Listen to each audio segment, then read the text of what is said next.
spend nearly enough time on the holodeck. I should take my own advice and go there to relax. Next time, I'll choose the program.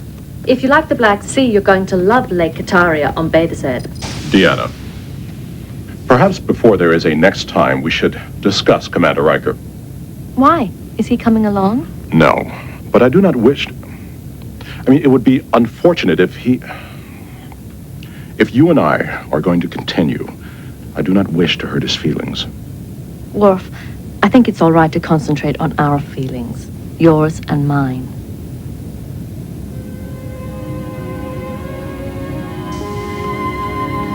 Counselor.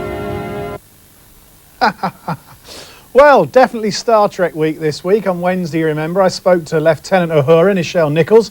Tonight, I've moved on a generation, and I'm joined in the studio by Councillor Deanna Troi, or should I say Marina Sirtis. Hi, which one were you on that clip? The big ugly one. It's interesting, isn't it? I mean, when we were talking to Nichelle the other day, the big thing in the 60s was the interracial kiss between her and William Shatner. Mm-hmm. This was the sort of first interspecies kiss, wasn't it? We actually did kiss once before, where we didn't actually make it that time. The captain interrupted, but we did kiss once before. But it was in a parallel universe. Isn't it always? So it didn't actually really happen. But there wasn't such a big fuss about it, obviously, as there was, you know. Well, that's right. I mean, in fact, the other thing that she was saying was, you know, how the racial tensions were around on the set, how her role was reduced because they didn't want a black woman in particular to play too prominent a part. I mean, it's a complete role reversal now, isn't it? I mean, the pendulum swung the other way. I mean, this is so politically correct. It could be Haringey Council in space, couldn't it? Almost politically incorrect. I still feel that there is still a little element of sexism in there.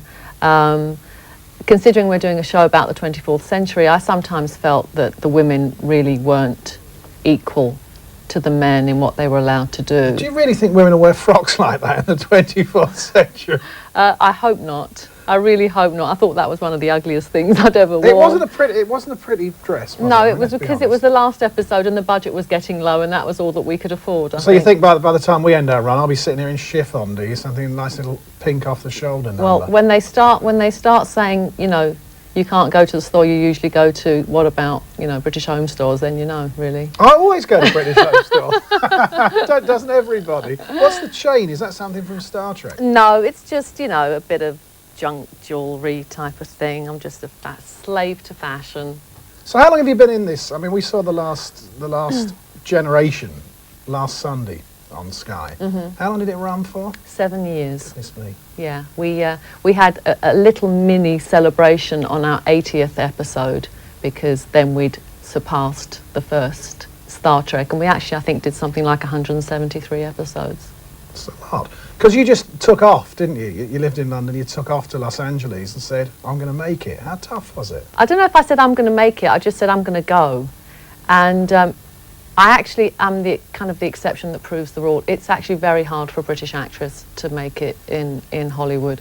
I got a job within a week of arriving, but only because I lied through my teeth. What did you tell them? They were auditioning for an Australian barmaid in a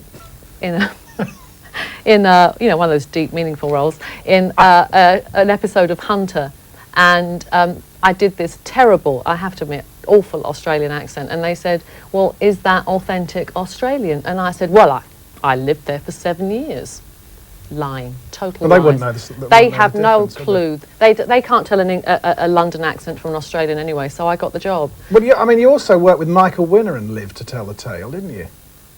This is where I go blank. Yes, I did live to tell the tale, and I think that's all I want to say about that, actually. I see. Well, I better not ask you about William Shatner's wig then, if you're going blank. I think his hair is looking particularly good these days, wonderful, isn't it? yes. It's a wonderful style. Do you think there's ever a chance they might swap? You know, Captain Picard will have the wig on one day, you know, they'll get confused. Well, I think that Patrick actually does wear wigs for other roles. I know that he's done some movies since he finished Star Trek, and he's worn various different hair pieces.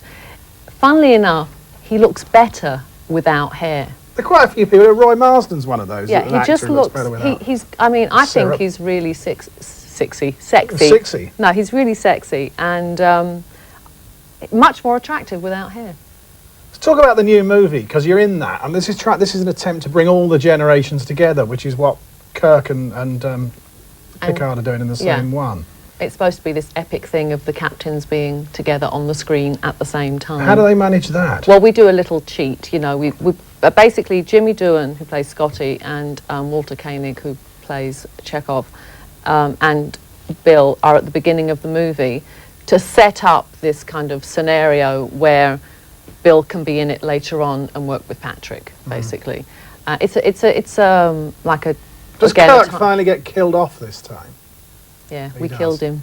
But you got killed, didn't you, in one episode? No, I wasn't killed. Well, yes, I was. I was dead. Just asleep. I was dead. I was dead. But again, it was in a different timeline. You know, you can get away with murder on Star Trek. I always say it doesn't matter if you die, because you can always come back.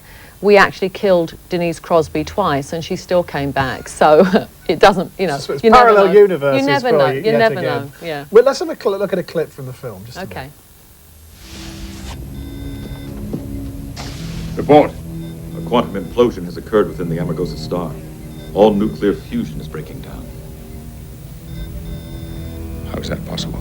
Sensor records show the observatory launched a solar probe into the sun a few moments ago. The star is going to collapse in a matter of minutes. Sir, the implosion has produced a level 12 shockwave. That'll destroy everything in this system. Transporter room to bridge. I can't locate Commander LaForge or Mr. Data, sir. Did they come back to the ship? No, sir. They are not on board. How long before the shockwave hits the observatory? 4 minutes, 40 seconds. Number one. Mr. Worf? Aye, sir. Smashing. Well, I know you've got to shoot off. It's a premiere tonight, isn't it? Yes. Leicester Square. Very exciting. Celebrity premiere And the Star Trek convention, too. on Sunday. Well, I'm on Sunday. It's the whole weekend at the Royal Albert Hall, and apparently, which has totally amazed me, it's sold out months ago. 5,000 people Brilliant. each day. So you can't come. I mean, it's not even worth plugging it because there's no tickets left. You know. Well, that's it. So Well, we it's won't great. plug it. We'll get that in. Marina, thanks very much indeed. Thanks, Richard. Enjoyed it enormously. Bye. Thanks a lot. Sports next.